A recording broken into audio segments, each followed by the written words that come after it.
The phone rang once, then twice. By the third ring, I already knew my life was about to split in two. "Mr. Walker, this is St. Mary's Hospital. Your son, he's been in an accident." I don't remember hanging up. I just remember the chair crashing behind me, the sound of my coffee spilling, and my knees giving out, like someone had kicked the floor out from under me. Every second after that was instinct. Jacket, keys, door. The wind cutting through my lungs like gas. As I drove faster than I had in 20 years. My hands were shaking so bad I couldn't tell if I was steering or praying. And the whole time one thought kept pounding in my skull. Not him. Not Dan. God take anything, but not my boys.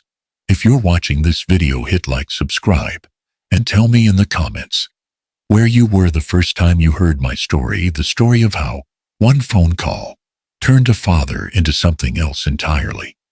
Because that night, that ordinary night, was the moment I stopped being the man everyone forgot and became the man no one could ignore. Now listen carefully. This is where it all began. I was running before I even knew my legs had started. The hallway stretched out in front of me like a nightmare, too bright, too long, too empty except for the echo of my own footsteps slamming against linoleum. That sound, hard, hollow, endless, bounced off the walls and straight into my chest. My heart kept time with it, punching against my ribs like it was trying to get out. The air smelled of antiseptic and metal, that hospital scent that never fades no matter how much they scrub. It burned the back of my throat, mixed with the taste of panic. My coat, that old Navy jacket I'd worn for 20 years, flapped open as I was. I clutched the folder still in my hand, without realizing it, the one that held the insurance papers and a photo of Daniel when he was 10, missing his front teeth, holding a fish he'd caught with me at the lake. That was the last image in my mind before the phone rang 40 minutes ago. "Mr. Walker, your son has been admitted. It's serious. You should come right away." No details. Just those words, each one a hammer blow. Serious. Come right away. I dropped the phone on the kitchen floor. It hit the tile with a sound that still rang in my ears. The stew on the stove boiled over. I didn't even turn it off. I just grabbed my keys and ran. Now, 40 minutes later, I was still running, only this time through a place that smelled like fear, disguised as cleanliness. "Room 317, the nurse at the desk had said. "End of the hall. Take a right." 317, I whispered it over and over like a prayer, or maybe a curse. 317. 317. I'm 60 years old. My knees should have given out 5 corridors ago. But fear makes you young in the worst way possible. The hallway forked. I turned right. The lights hummed. My pulse roared in my ears. Daniel. My only boy. My only family left since Helen died 3 years ago. She'd wanted to be cremated, scatter me over the harbor, she'd said, but I kept the urn on the mantel instead.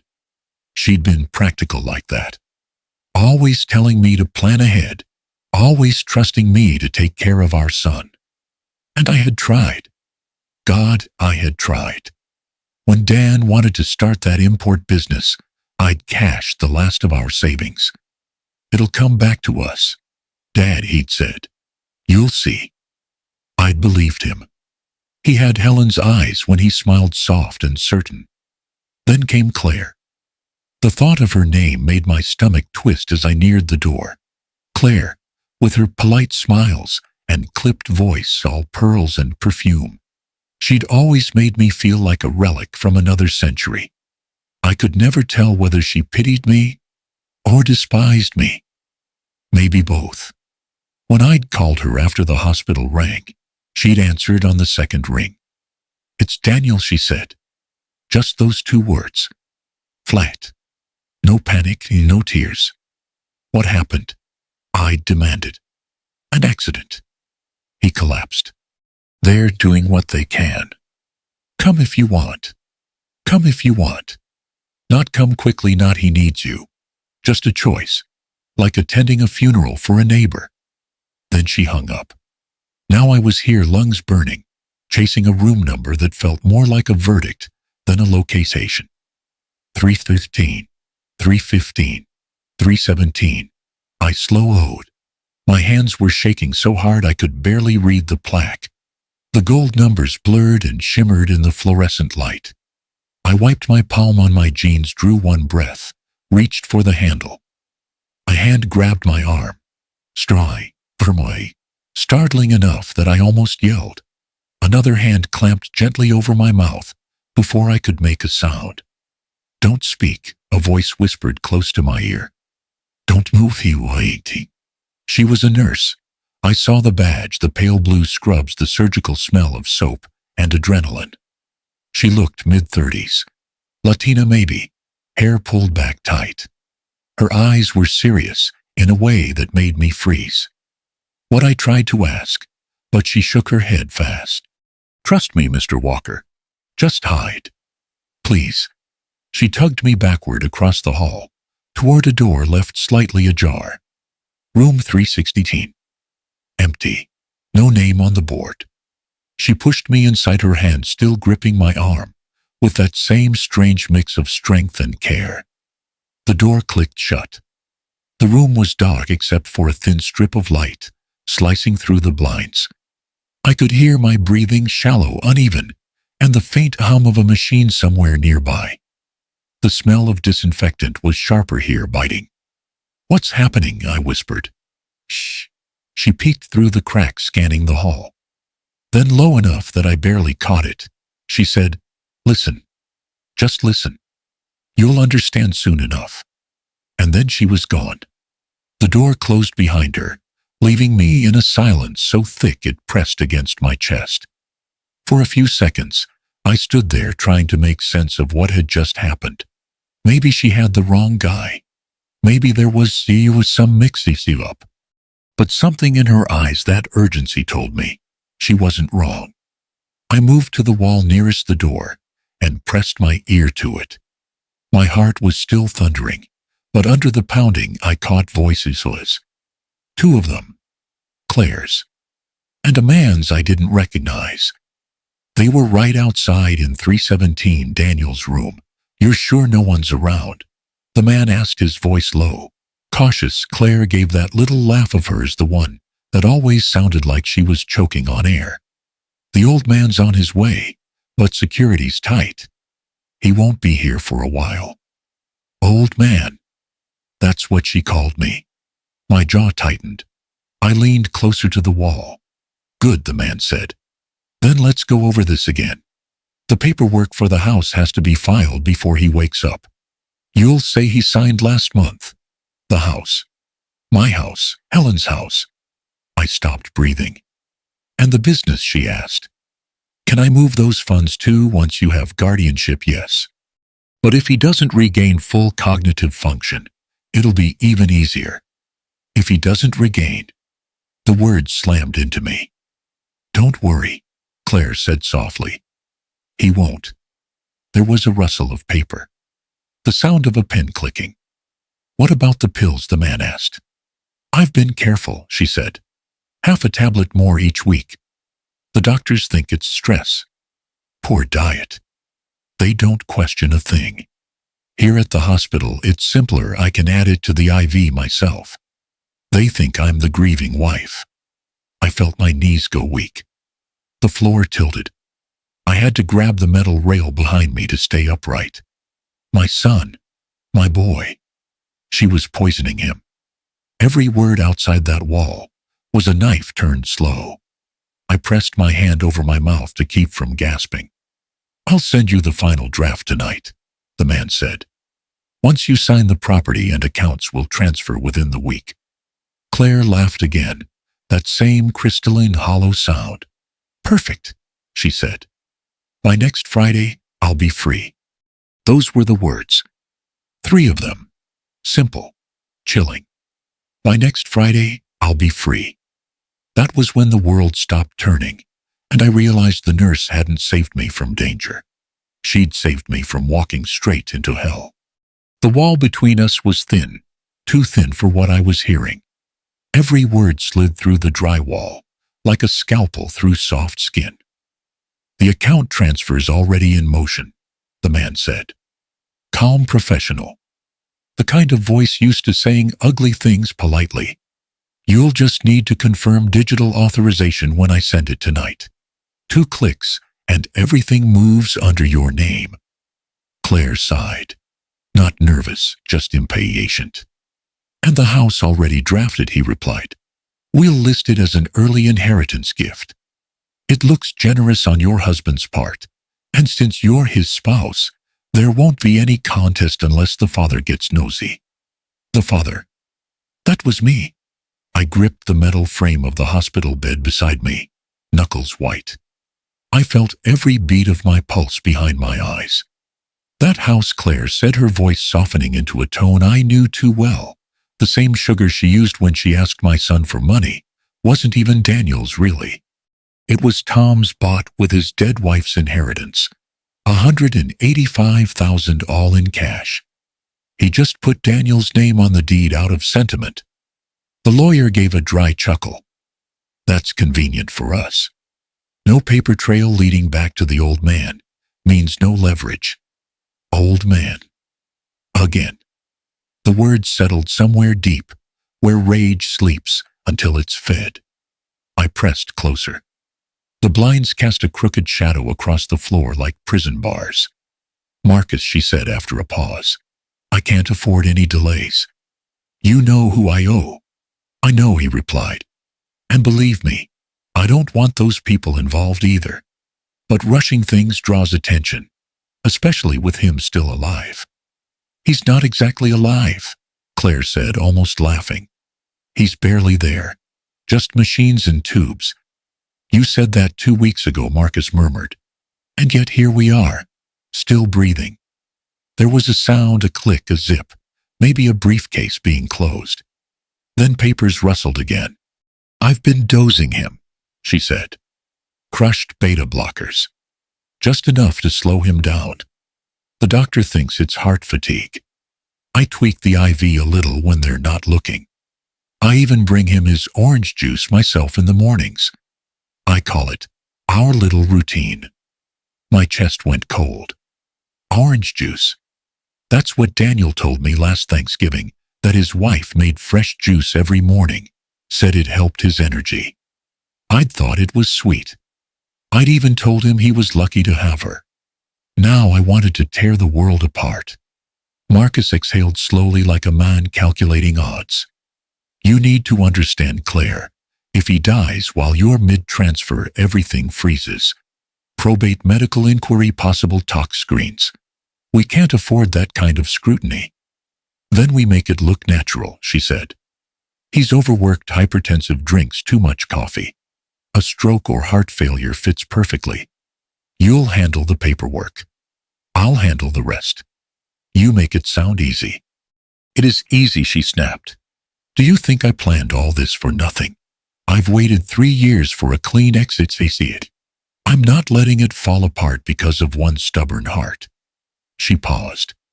When she spoke again, her voice softened lower, like she was talking to herself. By next Friday, I'll be free. The same words again. By next Friday, I'll be free. Marcus chuckled. You've said that before. Since Phoenix, since Detroit. Let's hope this one sticks, Evelyn. Evelyn. Not Claire. Evelyn Marsh. I mouthed the name silently, tasting disbelief. What did you call me? She asked sharply. Slip of the tongue. Marcus said. Don't worry. My files are encrypted. No one's ever connected the dots. But you keep burning through identities like matches one day. You'll run out. I'll run when I have my money, she said flatly. Not before. I could picture her face as she said it, that half smile she used when winning an argument. The same one that fooled my son, fooled me, fooled everyone. Once Daniel's gone, she continued, I'll sell the business. The accounts will move through the holding company we set up in Nevada. From there, Cayman. Clean and quiet. You still owe 50 grand to Harrow, Marcus warned. 55, she corrected. Interest. Loan sharks. Offshore accounts. My head spun. This wasn't just greed. This was a system. She'd done this before. She was good at it. Marcus's tone dropped to a whisper, but the walls carried every word. I'm serious, Claire. Evelyn, whatever name you're using this week, you're playing with fire. If anyone looks too closely, if that nurse keeps sniffing around, what nurse? Rosier, the one with the dark hair, she filed an irregular report last week. Asked the lab for Daniel's old blood work. Said the new results didn't match. If she pushes harder, she won't, Claire said quickly. I've got her wrapped around paperwork. She's too busy covering night shifts. No one listens to nurses anyway. You'd better be right, Marcus muttered. Because if she talks, this whole thing burns. I leaned my head against the wall, heart pounding so loud I thought they'd hear it. Rosa. That must have been the nurse who'd pulled me away. She knew. They kept talking low, careful, deadly.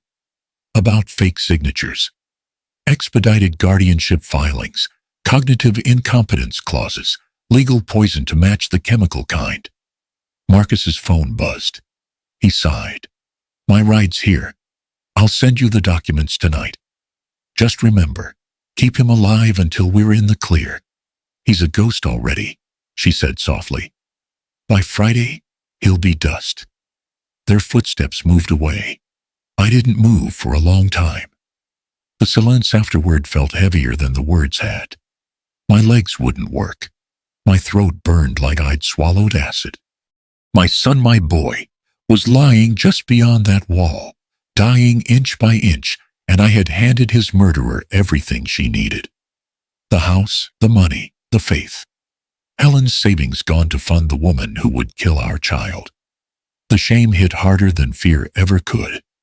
I wanted to crash through that door, grab her by the throat, shout her real name to the world, Evelyn Marsh. But I didn't. Something deeper than rage held me back. That nurse's voice echoed in my head. Trust me. So I stood there in the dark, fists trembling, swallowing every scream. If Claire Evelyn wanted to play a game of deceit, she'd just chosen the wrong opponent. Because I wasn't the old man she thought I was. I was his father. And fathers, real fathers, don't die quietly. The door opened so suddenly, I nearly hit the floor. Mr. Walker, a voice whispered. It's okay. It's me, Rosa. The nurse from the hallway stepped inside, closing the door fast and locking it with a practiced flick. Her eyes scanned the shadows, her expression sharp and steady. Under the glow of the monitor light, she looked like she'd aged 10 years since she left me. Dark circles, drawn lips, but every muscle in her face alive with purpose.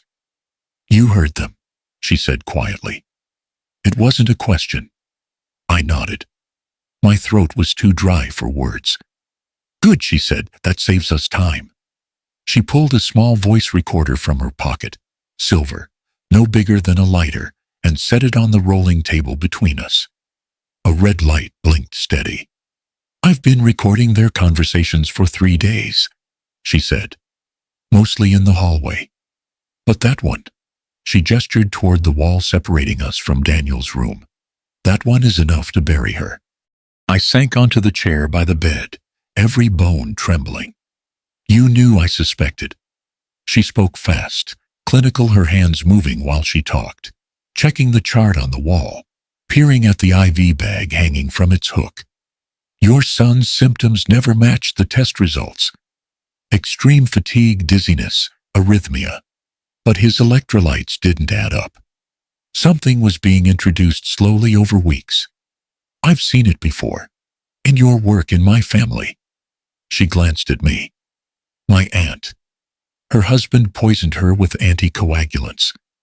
Took months. She kept going to the clinic, but no one caught it until it was too late. He walked free on a technicality. I promised myself I'd never let that happen again. Her voice faltered for just a second. Then she was back in motion, professional again. Your son's been coming here for outpatient checks. Every time he came, his labs changed like someone was manipulating his system, bit by bit. I cross-referenced his files. The discrepancies started right after he married Claire. Evelyn, I said through my teeth. Her name's Evelyn Marsh. Rosa froze. You're sure I heard him call her that? Marcus Hale, her lawyer, she's done this before. She took a breath, jaw tightening. That makes sense. She's been too careful for a first-timer. What do we do now? I asked. My voice cracked, and I hated it, the sound of an old man asking for permission. Rosa leaned in close, speaking fast but precise, like someone assembling a weapon in real time. First, we secure evidence. Dr. Harrow, the hospital toxicologist, already suspects foul play, but he needs a clear chain of custody. If we can prove contamination of the IV or fluids, we can call the police without risking a malpractice cover-up. I'll take the current IV bag to the lab myself. I've got a biomedical tech, Eli, who'll run the sample extraction. He owes me a favor. I tried to follow, but my brain was lagging behind her urgency. And Claire, she can't know, Rosa said. If she realizes we're onto her, she'll run, and she's the kind who disappears clean. Fake IDs, new state, new name. We have to keep her here until we get confirmation. How you, she said. I blinked. Me. You're the one person she thinks she's smarter than. The harmless old man. The background noise. That's our advantage. Her words hit like cold water. Mr. Walker, she went on, lowering her voice. When you go back in that room, you can't show what you know. You cry, you shake, you play desperate. You let her think she's got you fooled. Meanwhile, I'll be running point from here. I stared at her. You want me to act? She smiled faintly, the first real flicker of warmth I'd seen from her. You've been acting your whole life. Every parent does. Pretending we're calm when our kids are in trouble. Pretending we're proud when we're scared. This time it's just for higher stakes. Behind her words I heard Helen's voice, soft, patient. Always the one with plans when I had panic. Breathe, Tom. Think, then move. All right, I said. What's next? She took out her phone, opened the security feed. Eli's already pulling footage from the West Corridor cameras. If Claire's been tampering with his IV, she's on tape. Dr. Harrow's prepping for a chemical scan. We'll need a sample of that bag and the tubing before she touches it again. She slipped on gloves, detached the IV, with smooth efficiency, labeling the replacement with a marker. I'll take this down myself, she said. No interns, no paperwork trail until we've got proof. Won't she notice? Not right away, Rosa said. She's confident. That's her weakness. Predators like her always underestimate their prey. I stood, forcing air into my lungs. What do you need from me? Exactly. Go to your son's room. Sit beside him. Be the grieving father. Ask her questions that keep her in place. Details about the business, about paperwork, anything. Just keep her busy. For how long? Rosa checked her watch. Her lips pressed into a thin line. Dr. Harrow's test will take 15 minutes. Detective Linnea Monroe's already on call. If we get positive toxin results, she'll be here within 10. I swallowed hard. So 25 minutes total. Rosa's eyes met mine. 20 if we're lucky. 20 minutes. I nodded, trying to ground myself in the rhythm of her voice. I'd spent decades running a hardware store, counting screws and bolts, trusting systems. This was a different kind of order. It was war disguised as procedure. She paused at the door, one hand on the handle, and said quietly, Mr. Walker, I know what this feels like. The helplessness. But you're not helpless. You're the reason your son's still alive. You heard what you weren't supposed to hear. Why me? I asked. Why did you even stop me out there? Because she mentioned you, Rosa said. Told another nurse she dreaded seeing the meddling old man. I figured, if she hated you that much, you were probably the only one she couldn't control. The words hit deeper than she knew. Rosa took a small flash drive from her pocket, handed it to me. Backup of the audio. Keep it on you. If anything happens to me, you get this to Detective Monroe. She's good. She'll know what to do. Rosa, I said as she stepped into the hall, why risk your job for this? She hesitated. Because last time no one did. And then she was gone, her sneakers whispering down the corridor. For a moment I stayed frozen, gripping the flash drive like it was oxygen. I looked toward the thin wall between rooms. On the other side of it, Claire Evelyn was probably sitting there, fixing her hair, waiting for me to stumble in so she could play the devoted wife. I straightened my jacket, rubbed my face until it looked raw and tired. A father. A fool. A mask she would believe. I opened the door and stepped into the light. Behind me, Rosa's voice crackled over the small intercom in the corner, low, urgent, steady.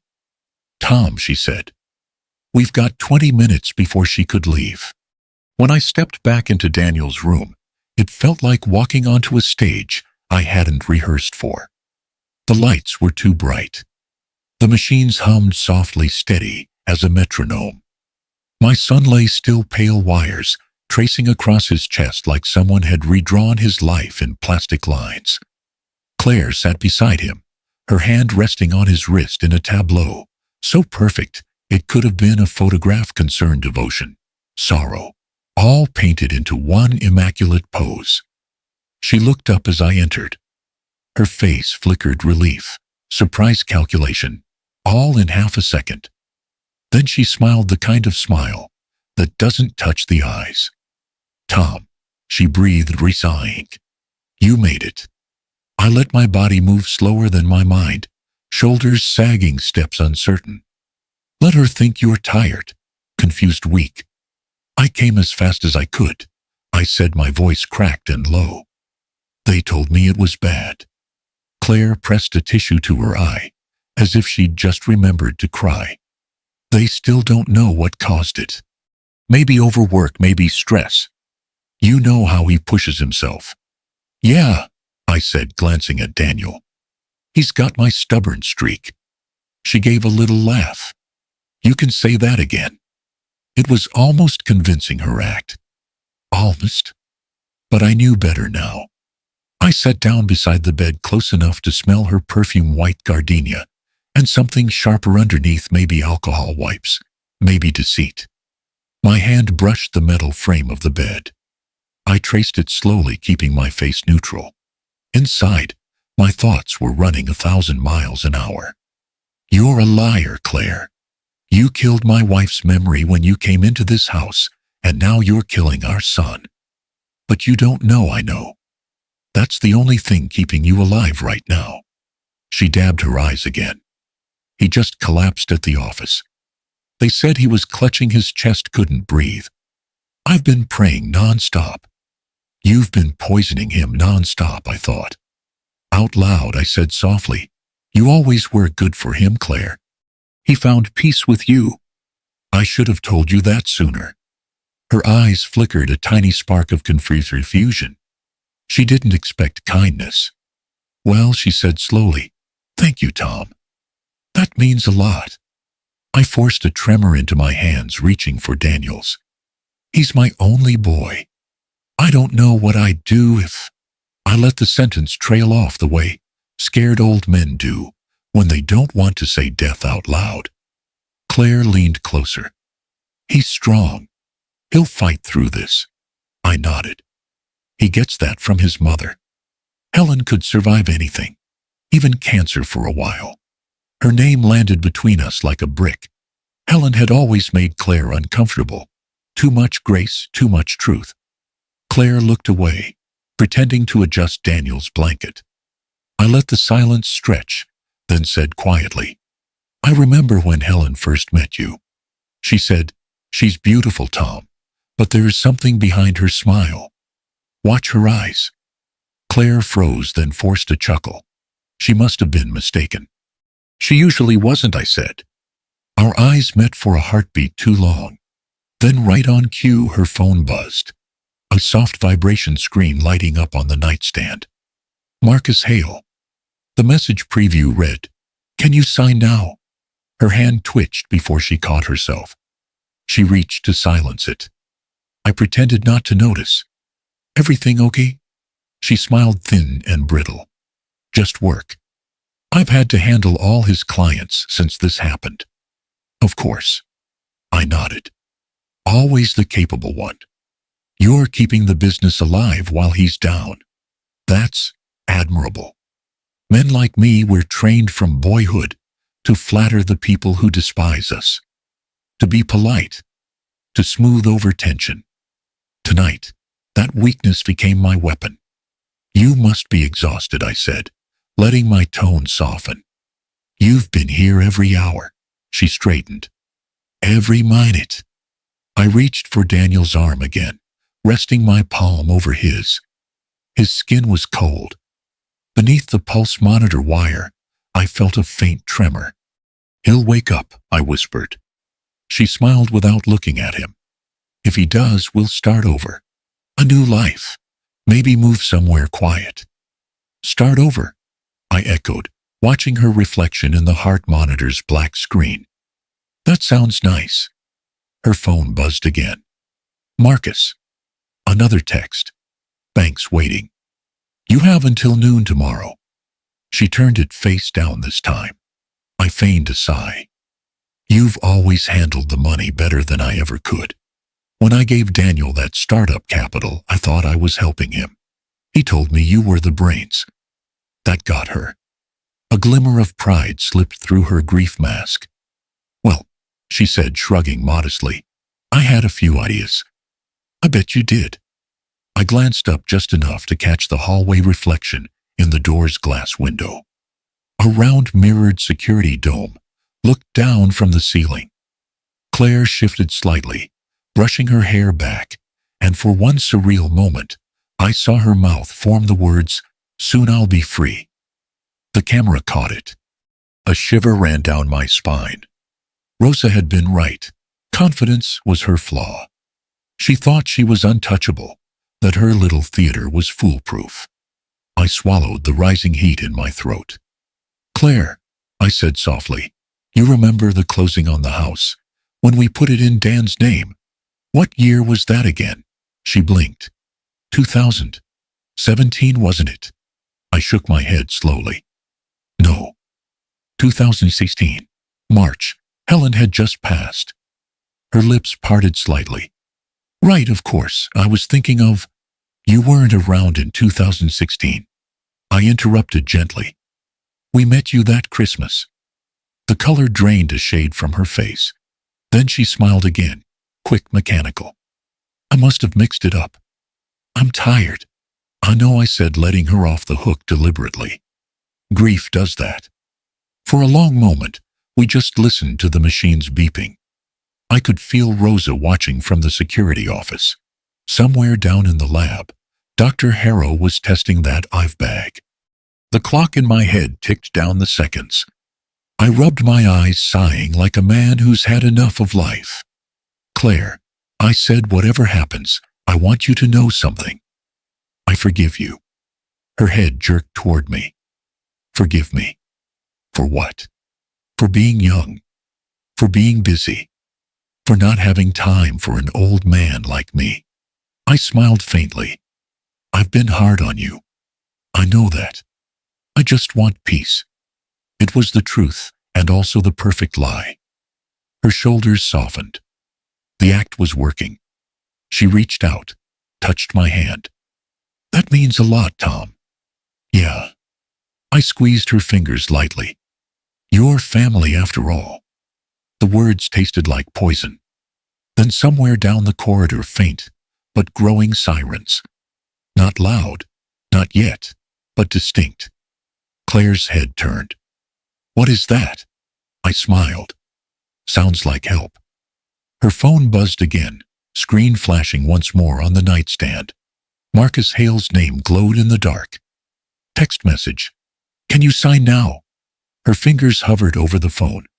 And that's when everything began to break.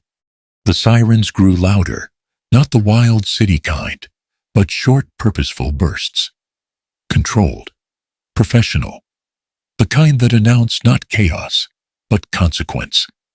Claire was still staring at her phone when the door burst open. 3 uniforms entered, first black vests marked Boston Police, weapons holstered but visible. Behind them came a woman in a dark trench coat and hospital ID, clipped beside a gold badge. Detective Linnea Monroe, mid-40s, compact build, steady eyes like she'd seen every kind of lie twice already and had no patience left for new ones. Mrs. Walker, she said, voice level, but cutting through the air like a scalpel. Detective Monroe, Major Crimes Division. Please step away from the patient. Claire blinked. What is this? Her voice pitched upward, too shrill, too fast. This is a lawful intervention under probable cause, Monroe said, unfolding a document and holding it up. We have a search warrant for your personal effects and an order to detain you, pending investigation into attempted homicide and financial fraud. Claire's hand went to her throat. Attempted? Are you insane? My husband is sick. I've been helping him. Monroe interrupted softly. We have footage suggesting otherwise. The uniforms fanned out with practiced precision, one to the window, one to the door, one beside the bed. The room seemed to shrink around us. Detective, this is a mistake, Claire said, voice trembling now. I'm his wife. I've been with him every night. Yes, Monroe said, we've noticed. She nodded toward the open IV line, now replaced with the sealed labeled bag Rosa had swapped in earlier. That's why we followed hospital protocol before we came up. Chain of custody is intact. The sample from your husband's IV has already been logged and frozen in toxicology. Preliminary tests came back positive for beta blocker contamination in non-prescribed levels. Claire went pale. Monroe kept talking unhurried, every word deliberate. Your husband's previous blood panels show rising traces of metoprolol and digoxicine inconsistent with any legitimate treatment. And since you're not a licensed medical professional, Mrs. Walker, you couldn't have altered those dosages accidentally. Claire stumbled backward, almost tripping over the stool. This is insane. Someone must have tampered with it.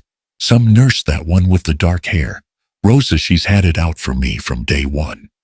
Interesting, Monroe said, arching an eyebrow. You know her name?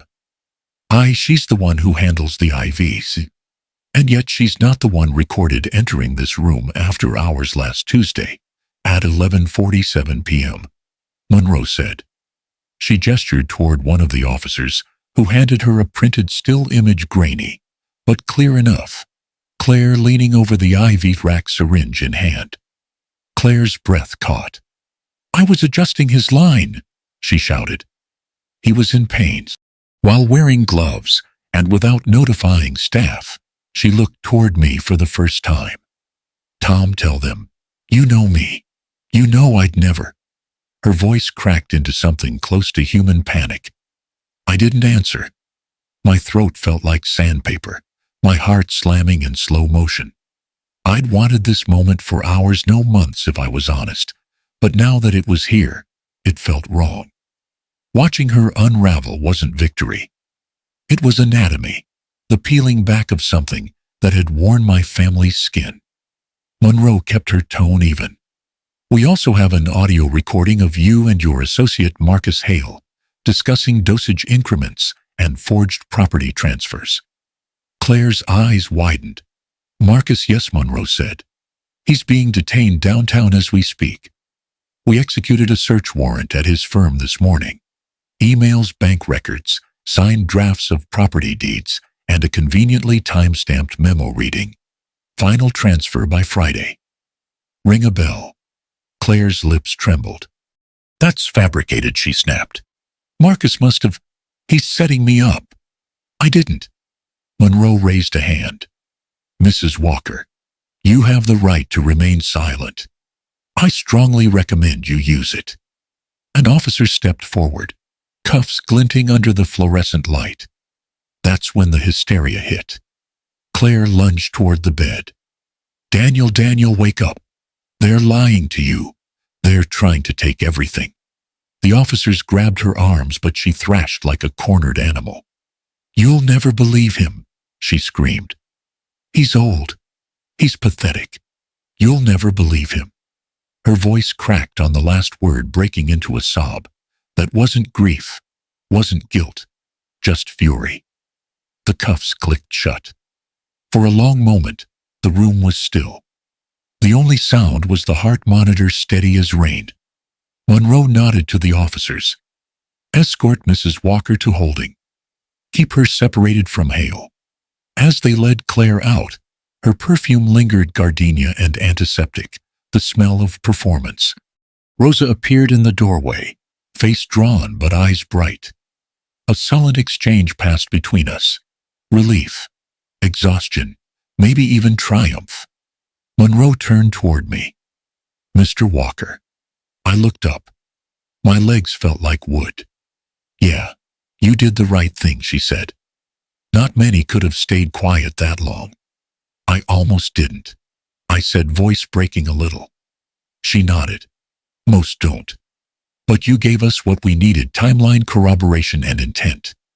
Now we can build the case." Her tone wasn't praise. It was certainty, the kind that sounds like a promise and a warning. "What happens now?" I asked. "We take her downtown, we'll say. Hale will start bargaining before sunrise. He's a lawyer. They always do. Your son's blood samples will go through a full tox screen tonight. Once that's confirmed, we move to indictment." She glanced at Daniel, still unconscious. "He's stable for now. We've got a medical guard posted." I wanted to thank her, but the words stuck. Instead, I looked at Daniel's hand, pale, motionless, under the sheets. The same hand that once gripped a baseball bat, too tight. The same hand that shook mine the day he told me he was getting married. Somewhere in all that history, I'd lost him. And now I was fighting to get back what was left. Claire's last words echoed in my head. "He'll never believe you." Maybe she was right. Maybe when he woke up, he wouldn't. Maybe part of him would still love her, still defend her, still see me as the meddling old man who couldn't let go. But at least he'd wake up. That was enough for now. Monroe closed her folder, gave me one last look. "Get some rest, Mr. Walker. This was the hard part, but it's not over. Trials like this take time." "I know," I said. "I've waited longer for less." She gave a faint, approving smile. "Good. Then you'll make it." She turned to leave, calling instructions to her team, securing evidence, logging exhibits, preserving custody chain. I watched them file out, quiet efficiency restoring order to the place where chaos had lived all night. The door closed. Silence returned. Rosa touched my shoulder. "He's safe now," she whispered. "Yeah," I said, my voice low, steady. "Now we build the case." Hospitals don't sleep. They hum. Even at 3 a.m., the hallways breathe with machines, the faint hiss of oxygen, vents, the low shuffle of nurses' shoes. The night has its own rhythm here, slow, patient, unrelenting. I sat by Daniel's bed, elbows on my knees, hands clasped so tightly, my knuckles ached. The monitors blinked green and gold, like some cruel Christmas tree. The vending machine coffee sat cooling beside me, bitter and metallic. I kept drinking it anyway, not for warmth, but for something to do with my hands. It had been 3 nights since the arrest. 3 nights since the world cracked open and revealed what had been festering underneath. Claire, no, Evelyn, was in custody. Marcus Hale had already started trading names for leniency. Detective Monroe had come by twice, once to take a formal statement, once to check on Daniel's progress. Every visit was efficient, kind, and brief. I appreciated that. Mercy wrapped in procedure. But the quiet was the hardest part. The waiting, the helplessness. I looked at Daniel, my boy, 44 years old, hooked to wires and monitors like a child again. His hair was thinner, a trace of gray near the temples, but he still had Helen's mouth, soft corners that bent downward when he erased it. For the first time in years, I could look at him without anger, without all the static that had built between us, the canceled dinners, the forgotten birthdays, the polite distance he'd learned to call adulthood. I used to think fatherhood was about providing, keep the lights on the roof, patch the pantry full. But it's more than that. It's about staying visible. And somewhere along the way, I'd faded out of his frame. I rubbed my eyes the way old men do when memory stings. I saw him again as a boy, 8 years old, at the edge of the cul-de-sac. A hand-me-down bike too big for his legs. Helen was watching from the porch, hands on her hips, her apron still dusted with flour. "Let go, Dad," he'd shouted. "I'm right behind you," I'd said. And I was, until I wasn't. He'd pedaled 3 glorious wobbly seconds before tumbling onto the grass, laughing through tears. Helen had called from the porch, "Don't run to him yet, Tom. Let him get up on his own." That had been her gift, the wisdom of gentle distance. I'd never learned it. Now here he was again, fallen, and I couldn't tell if he'd get up this time. The door opened softly. Rosa stepped in, holding a paper cup. "You should try sleeping, Tom." "I will," I lied. She looked at me, reading through the lie with those steady nurse's eyes. "He's stronger every hour. Dr. Harrow says his blood works clean. The poison's out of his system. Doesn't mean the damage isn't there," I said. "No," she agreed. "But sometimes the body remembers how to fight long before the mind does." She placed a small recorder on the table. "Detective Monroe asked me to leave this. It's your statement from yesterday, official record. She said you can review it any time." I nodded. "I don't want to hear it again." "Then don't." Rosa smiled faintly. "You've done enough, Tom. More than most." After she left, I sat in the half-dark, the recorder staring at me like a second conscience. I'd told them everything, from the call that started it all to the words whispered behind that hospital door. Every sentence felt like carving grief into stone. Yet the one thing I hadn't told them was how much of it was my fault. Not the poisoning, that evil belonged to her, but the distance that made it possible. I'd been so proud of letting him live his life, so careful not to interfere. That's what they teach men of my generation. Stoicism as love, silence as virtue. You raise your voice only when you are fixing something. You don't cry, you don't pry, you don't say, "I miss you, son." And that silence becomes a weapon sharper than you ever meant it to be. A faint sound broke through my thoughts, a sigh, soft but real. I looked up. Daniel's eyelids fluttered. His fingers twitched under the blanket. "Dan." My voice cracked. I stood, leaning closer. "Hey, buddy, you with me?" His hand moved again, a weak squeeze against mine. Once, twice. I hit the call button. "He's moving, he's..." The nurses came in fast, Rosa among them, her face calm but shining. They checked vitals, eyes reflexless. Dr. Harrow appeared a few minutes later, still buttoning his coat. "Daniel," he said gently, shining a small light into my son's eyes. "If you can hear me, blink twice." Daniel did. My throat closed. They talked medical jargon, responsive pupils, stable heart rate, motor coordination intact. But all I heard was, "He's back." When they left us alone again, I sat down, gripping his hand like an anchor. "Dad," the word came out hoarse, dry as gravel. "I'm here," I said, tears starting before I could stop them. "You just rest, okay? You're safe now." He looked at me, confused, disoriented, but seeing. "What happened?" I glanced toward the door, thinking of Rosa's warning. "Not yet. Don't overload him. You got sick," I said carefully. "But you're getting better." He frowned faintly. "Claire, she's gone." his brow furrowed. Gone where the truth pressed against my teeth. I swallowed it down. She can't hurt you anymore. He tried to nod, but winced his throat tight. It was work. Yeah, I whispered. Work and stress. But you're through the worst of it.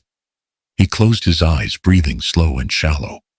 I thought he'd fallen asleep again, until he spoke, voice barely above a whisper. I heard someone say my name. In your dream in the dark, he murmured.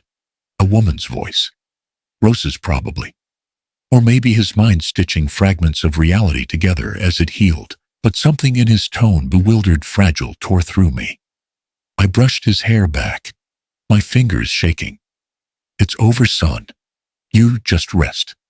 He was quiet for a long time, the monitor's rhythm syncing with his breathing. I thought he'd drifted off again, until he said softly, Dad, I'm sorry. For what? He struggled for words. I should have called more. Should have listened. Claire said. His voice cracked. She said you didn't like her. That you wanted to control me. I felt that old knife twist, but I forced calm into my tone. You don't have to explain anything. I believed her, he said. I was stupid. No, I said quietly. You were in love. The room went still again, except for the quiet beeping and the hum of the fluorescent light. He turned his head slightly, eyes glassy but focused. Dad. Yeah, Mom would have known, wouldn't she? I smiled through the ache. She always did. He tried to smile back, but his lips trembled instead. I miss her. So do I said. Every day. The silence that followed wasn't heavy anymore. It was warm, like a space being mended. Outside, the first light of morning filtered through the blinds, striping his bed in gold and shadow. Rosa peeked in, nodded at me silently, then left us to our small miracle. Daniel's eyelids fluttered again. He looked at me, not as a child, not as a stranger, but as a man, trying to understand the ruins of his own life. His voice was faint, but clear. Dad, tell me everything. I swallowed hard. Everything. He nodded once. Start from the orange juice. It's strange how quickly a private tragedy can become public property. One day, you're the father of a poisoned man, sitting by a hospital bed. The next, you're shaking hands with a federal agent in a gray suit who calls you Mr. Walker, like you're a case file. Detective Monroe came back 3 days after Daniel woke up. She wasn't alone this time. With her was Agent Ross Geller, not the sitcom kind, but a tall, stone-faced investigator from the Federal Bureau of Financial Crimes. His handshake was firm, his tone clinical. Mr. Walker, he said, what started as an attempted homicide has now crossed into federal jurisdiction. We're dealing with interstate identity fraud, title forgery, and potential money laundering. I blinked at the words.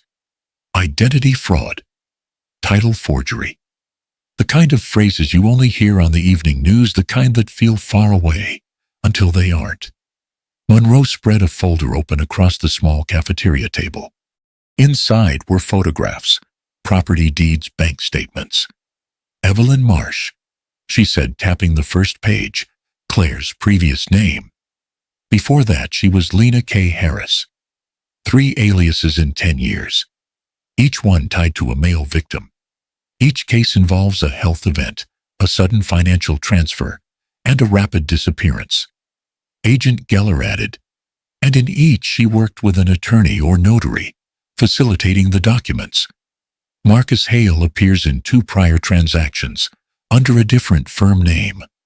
I stared at the faces on the page, men in suits, ordinary smiles. One in his 50s, another, mid-30s, one gray-haired and kindly. They all had the same lost look. Jesus, I muttered. How many people did she see? 4, we've confirmed, Monroe said. Possibly more. We're coordinating with state records in Pennsylvania and Maine. She slid another photo toward me, An older man, neatly dressed, standing beside a modest suburban home.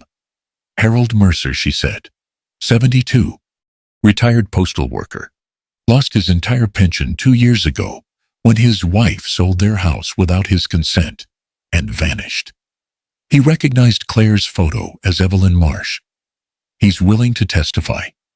I felt something twist in my chest. Anger, pity, the dull recognition of shared stupidity. She did the same to all of them. More or less, Geller said. She and Hale used shell companies to move the money. Offshore accounts in Belize and Cyprus. They used a crooked notary and a title officer in Quincy to rubber stamp transfers. Every property was sold within 6 weeks, proceeds wired out of the country. Monroe looked at me, eyes steady. Your testimony, Mr. Walker, helps establish the pattern: manipulation, isolation, access to finances, followed by attempted murder once the assets were secured. I swallowed hard. You're telling me she's a serial con artist? A professional predator, Monroe said flatly. And she almost pulled it off again. Rosa joined us mid-meeting, still in her scrubs, a coffee stain on the sleeve of her jacket. She sat quietly listening until Monroe pulled out a USB drive.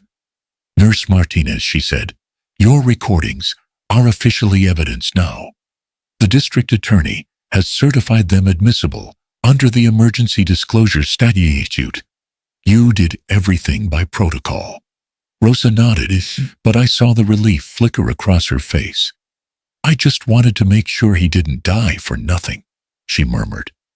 Monroe's phone buzzed. She excused herself, stepping aside to answer. Geller leaned in slightly. We're also tracing the corporate accounts. Hale's firm used a private title company called Red Harbor Holdings. On paper, it's clean. In practice, it's a laundromat for fraudulent closings. We think one of their notaries, a woman named Patricia Yoon, handled the signatures. He flipped open another file, showing copies of digital deeds. Same timestamp format, same font errors. Forgery consistent across all documents. Rosa frowned. So if this notary talks, then we can indict everyone up the chain, Geller said. The DA's office wants her cooperation before she disappears.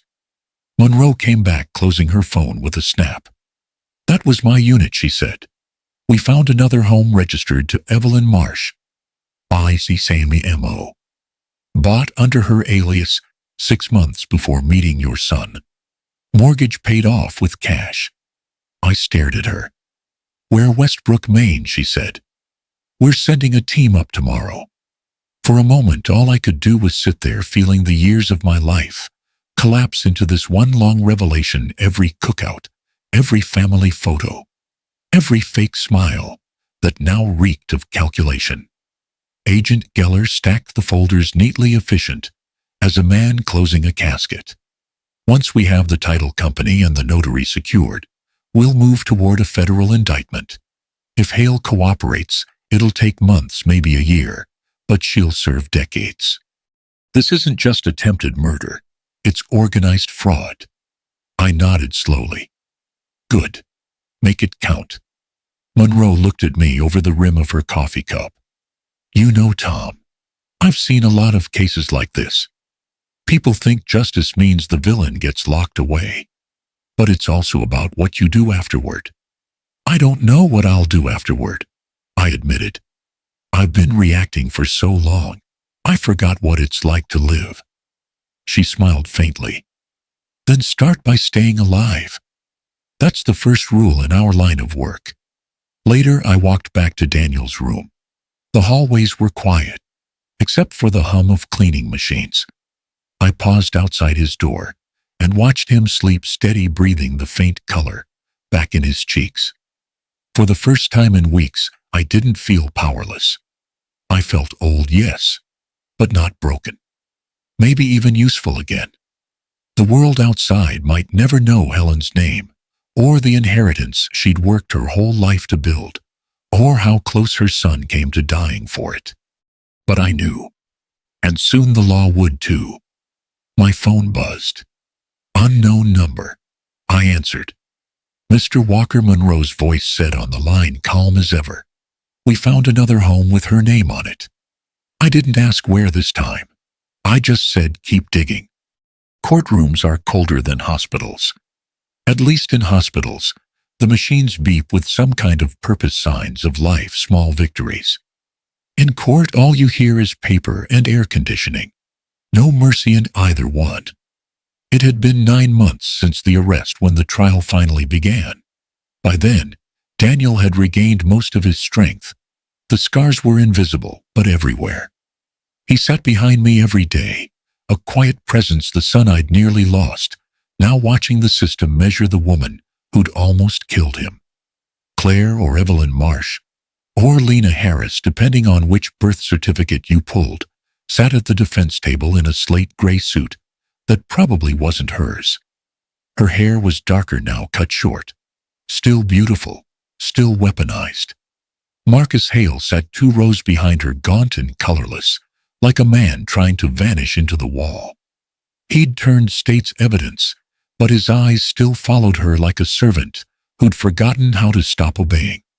The prosecution started with the foundation, the timeline, the recordings, the financial trail. Detective Monroe took the stand first.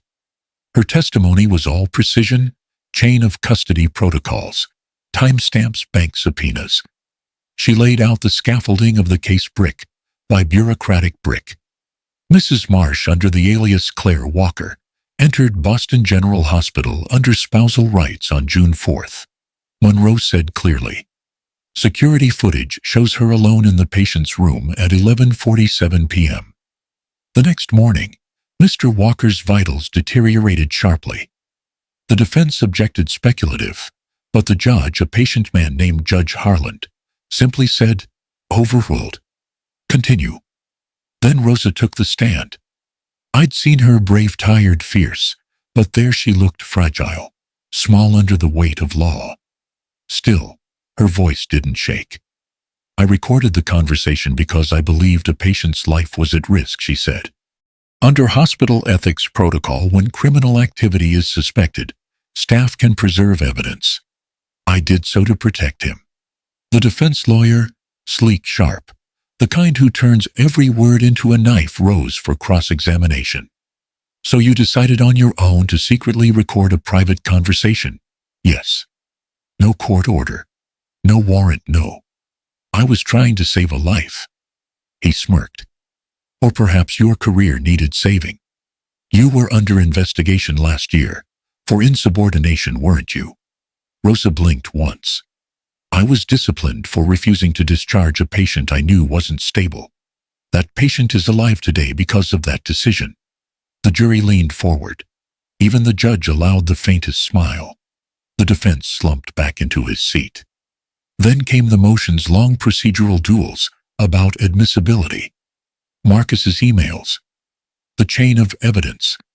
Whether Rosa's recording violated Massachusetts wiretap laws. The defense fought to suppress it, but Monroe and the federal team had pre-cleared everything through the emergency medical exemption. The recording stayed in. I was called next. They made me swear on a Bible that smelled like old wood and nicotine. My hand trembled, not from fear, but from the weight of what it meant that everything I'd held inside for nearly a year would now live in public record. The prosecutor, a young man named Elliot Graves, led me through the night, step by step. The hallway, the whisper, the door, the voice. And you recognized the voices, yes. Claire's and Marcus Hale's. What did you hear them say? I swallowed, feeling Daniel's gaze on the back of my neck. They talked about transferring property, signing documents, while my kid was incapacitated. They discussed giving him a little more each day in his orange juice. They called it a dosage tweak. The courtroom was silent, except for the clicking of the stenographer's keys. Graves nodded. And when did you decide to report it? When the nurse told me to hide, I said. When she said, trust me. That phrase seemed to hang in the air. Trust me. Maybe that's what this whole story had been about from the start. Who you trust and who you shouldn't. Then came the cross-examination. The defense attorney stood adjusting his tie, smiling like a man about to cut something open. "Mr. Walker," he began pleasantly, "you loved your son, didn't you?" "Yes." "And you didn't always approve of his wife." "Correct. I had doubts. Doubts that you expressed sometimes harshly, sometimes. Would it be fair to say you resented her influence on your son's business, that you felt excluded?" "I felt worried," I said evenly. "Worried enough to interfere, no." He took a slow step closer. "Isn't it true that you and Mr. Hale, the attorney, argued months before any of this happened about the structure of Daniel's company?" My heart kicked once in my chest. "We had disagreements. Loud disagreements, according to our witness." He turned to the courtroom doors. "The defense calls Samuel Bricker." A man in a suit walked up, someone I barely recognized. Dan's former business partner. Under oath, he said, "I saw Tom Walker confront Marcus Hale outside our office in April. He accused him of stealing funds.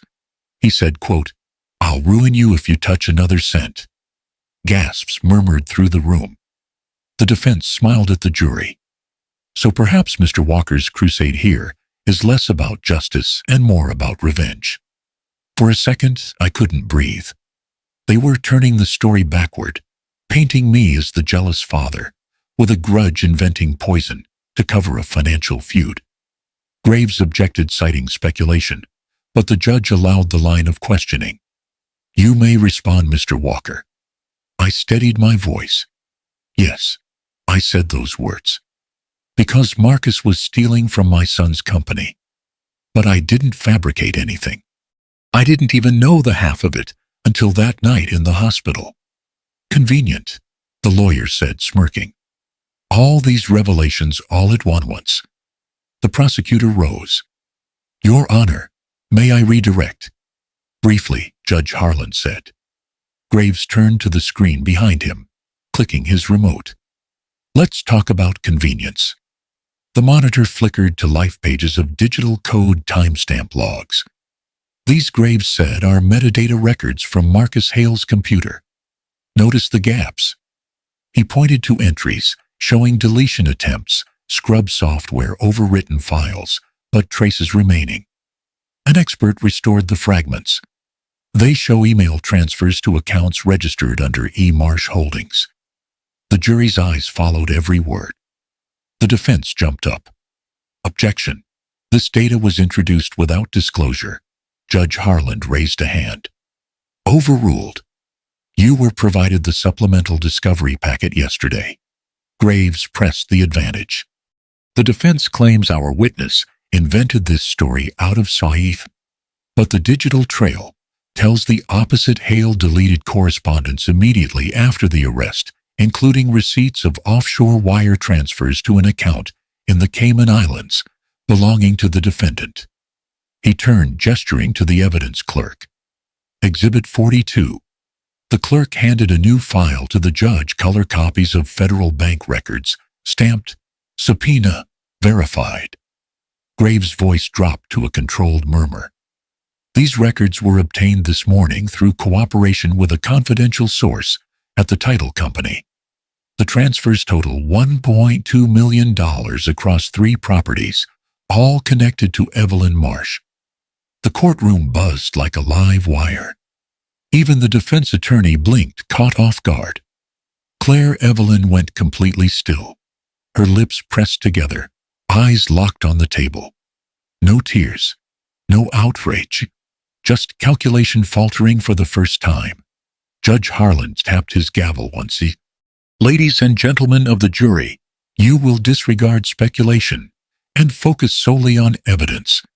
You will also recall that testimony given under oath is to be weighed with these documents." The defense lawyer sat down slowly, his face gray.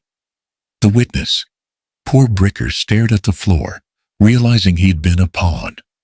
The rest of the afternoon blurred closing arguments, procedural summaries, the language of law, wrapping up a year of hell into phrases like probable intent and malicious conduct. When the judge finally dismissed us for the day, he turned to the jury box. You've heard the evidence. You've seen the exhibits. You'll begin deliberations tomorrow morning at 9. The bailiff stood. All rise. Everyone shuffled up. My knees creaked like old hinges he flies. As we filed out, I glanced at Daniel, his jaw tight, eyes wet, but dry on the surface. He looked at me and nodded once as if to say, whatever happens, we made it this far. And maybe that was enough. Justice, I realized, isn't about grand speeches or cinematic verdicts. It's about the quiet power of paperwork, dates, signatures, trails that don't lie. It's about ordinary people doing their jobs until the truth runs out of places to hide. I was halfway to the door when a court officer whispered, "They're calling the jury back in." The jury was out for only 4 hours. That's how long it took to weigh 2 years of deceit, a dozen witnesses, and over 300 pieces of evidence. 4 hours less time than it took Claire to poison a week's worth of orange juice. When they filed back in, their faces were unreadable, carved from the same careful neutrality I'd seen on the nurse who tended to Daniel that first night. But I could feel it, the inevitability. Truth has a way of arriving like gravity, slow, steady, and absolute. The foreman stood, a man with silver hair and an accountant's voice. On count 1, attempted murder, guilty. On count 2, aggravated fraud, guilty. On count 3, tampering with medical devices, guilty. On count 4, interstate identity fraud, guilty. The words didn't echo. They landed heavy, final, like the lid closing on a coffin. Claire Evelyn didn't cry. She just stared straight ahead, jaw tight, eyes fixed on something far away. Marcus Hale slumped beside her, colorless, his face a ruin of exhaustion. The judge thanked the jury, dismissed them, and moved directly to sentencing. Mrs. Marsh, Judge Harland, said, his tone even almost weary, "Your crimes display not only calculation, but cruelty. You exploited trust, familial, financial, medical. You stole lives as casually as others steal time. The court finds you guilty on all counts and sentences you to a total of 45 years in federal custody." He turned to Marcus. "As for Mr. Hale, your cooperation mitigates but does not absolve. You are sentenced to 15 years with parole eligibility after 8. Neither of them spoke. The gavel fell once, the sound a heartbeat of closure. I didn't cheer. No one did. It wasn't that kind of justice. Daniel's hand found mine on the bench. He didn't squeeze hard, just enough to remind me that this time he was the one steadying me.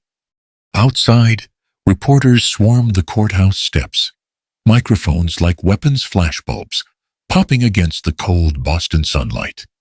Detective Monroe shielded us with one arm, ushering us through the crowd. Rosa trailed behind, pale but smiling, holding the press at bay.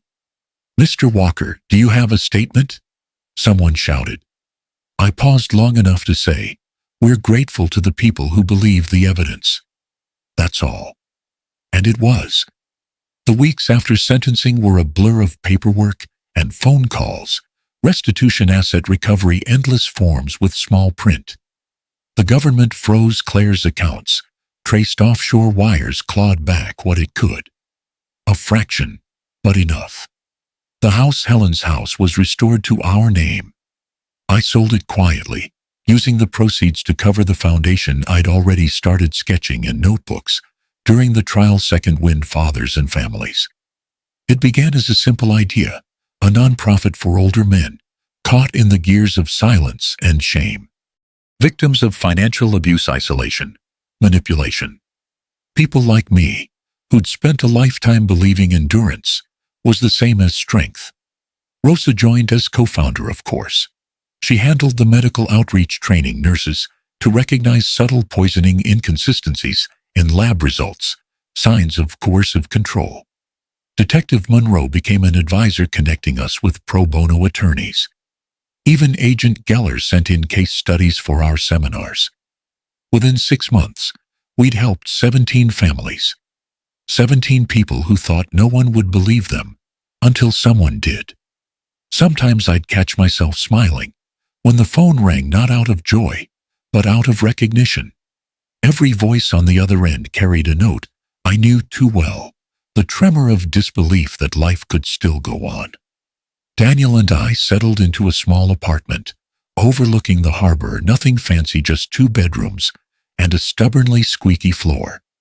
The ocean air helped him breathe, he said. I believed it. Our lives became ordinary again, and in that ordinariness, something holy returned. Sunday mornings, he'd make coffee the way his mother used to, too strong, too bitter, and I'd read the paper aloud. Sometimes Rosa would stop by after her shift, bringing leftover hospital muffins and updates from the ward.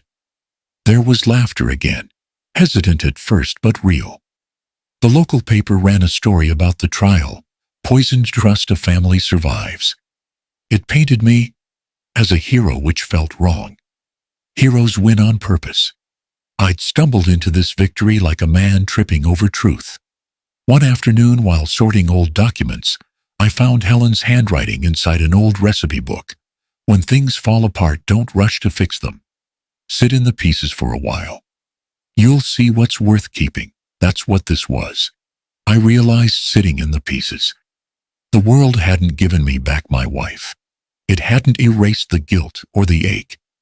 But it had given me a second chance to be the father I should have been.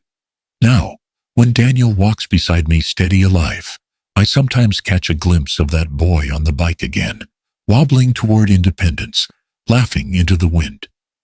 The city feels quieter these days. Or maybe I just listen differently. On the night we moved into the new place, I helped him unpack the last box dishes, a few photos. One of Helen smiling on our wedding day. We set it on the shelf by the window. He looked around the apartment and said, "It's small, Dad." I smiled. "Yeah, but it's ours." Later, after he'd gone to bed, I stood in the doorway watching him sleep. The soft rhythm of his breathing matched the sound of the harbor outside. I tucked the blanket around him, like I used to when he was little, the motion automatic, tender, undeserved. We're alive, I thought. That's the first miracle. It's morning in Maine, and the harbor smells like salt and thawed rope. The gulls are already up, noisy, unbothered, alive, and the world feels quiet in the way only small towns know. I'm sitting by the window of our second-floor apartment, the one with the stubborn radiator and the view of the wharf. The fog is lifting slow, like an old man waking from a long dream. Daniel's still asleep in the next room. I can hear him breathing, steady even. It's the most beautiful sound I know. I'm writing this down not because anyone asked me to, but because I need to. Because silence has its cost, and I've paid enough of it. It's been 14 months since the trial. Claire Evelyn Marsh, Lena Harris, whoever she decides to be in her next life, is serving her sentence in Danbury. 45 years. Marcus Hale took a plea deal for cooperation, and his evidence helped the Bureau recover most of the stolen funds. Funny thing, his signature turned out to be the key that unraveled everything. Paperwork. The great equalizer Foster. Detective Monroe was promoted. Rosa Martinez now runs a statewide hospital training program, Vigilance in Care. They call it, teaching nurses how to recognize the quiet red flags, the mismatched test results, the subtle dosage shifts, the spouses who hover a little too long near IV bags. I sometimes speak at her workshops. I tell them, the hardest thing about evil is that it looks like devotion until you listen closer. The foundation, Second Wind Fathers Ois and families, is steady. 17 families helped in the first year. Men who were written off, women who were manipulated, parents who thought dignity meant silence. Some come just to talk. Others come because they're scared. We listen. That's all most people need at first, someone to listen, without making them feel foolish. Daniel works with me now. He manages the finances, careful this time, double-checking every line. He jokes that he inherited my caution and his mother's stubbornness. I think he's right. Some nights when the wind howls through the harbor, I hear Helen's laugh again. Not the young version, the soft one she had later, when life had already sanded her edges smooth. I think she'd be proud of us, though she'd never say it directly. She'd just put on a pot of coffee and tell me to stop fussing. There are days when I still see Claire's face in dreams in news reports about prison reform, in the shadow of women walking too quickly past store windows. But the anger's gone. I thought revenge would feel like fire, but it feels more like the tide. It comes, it goes, it smooths the rough places. I don't hate her anymore. That's the mercy I didn't expect, the kind that costs you something to keep. If you're reading this, if you've ever been invisible, know this time won't heal everything. Some things don't need healing. They need acknowledgement. You look at them, name them, and keep walking. I'm 60 now. My hands shake when I hold a pen too long. The doctor says my heart's strong, though sometimes it beats like it remembers too much. Every morning, Daniel and I walk the harbor before breakfast. The gulls scream, the boats creak against their ropes, and the sky shifts from gray to gold, same as always. He walks a little ahead like he used to on his bike, and every time he turns back to check if I'm still behind him, I nod. We don't talk much. We don't need to. The other day, he stopped by the railing, looked at the water, and said, "You ever think about what would have happened if we didn't make it?" I said, "Every day. That's why I keep showing up." He smiled, tired, real, and we kept walking. There's a plaque at the end of the pier now, small and plain. It reads, "For those who refuse to stay silent. For those who started again." That's the thing about survival. It's not a single moment. It's a series of choices to keep living after the worst parts of you have been stripped away. And so here I am. I am Tom. I am 60. I have lived. I will not be invisible. You know, people keep asking me if it felt good watching her led away in cuffs. The truth, no. It didn't feel good. It felt quiet. Like standing at the edge of the ocean after a storm and realizing you're still here. Justice isn't about revenge. It's about finally breathing without fear. I lost money, trust, years I'll never get back, but I got my son. And for a man my age, that's more than enough. If you're watching this, don't let anyone make you feel invisible. You've still got time to stand up, to fight back, to live your life on your own damn terms. I'm Tom Walker, 60 years old. I've seen love, lies, and resurrection. And if my story means anything, it's this: you're never too old to start again.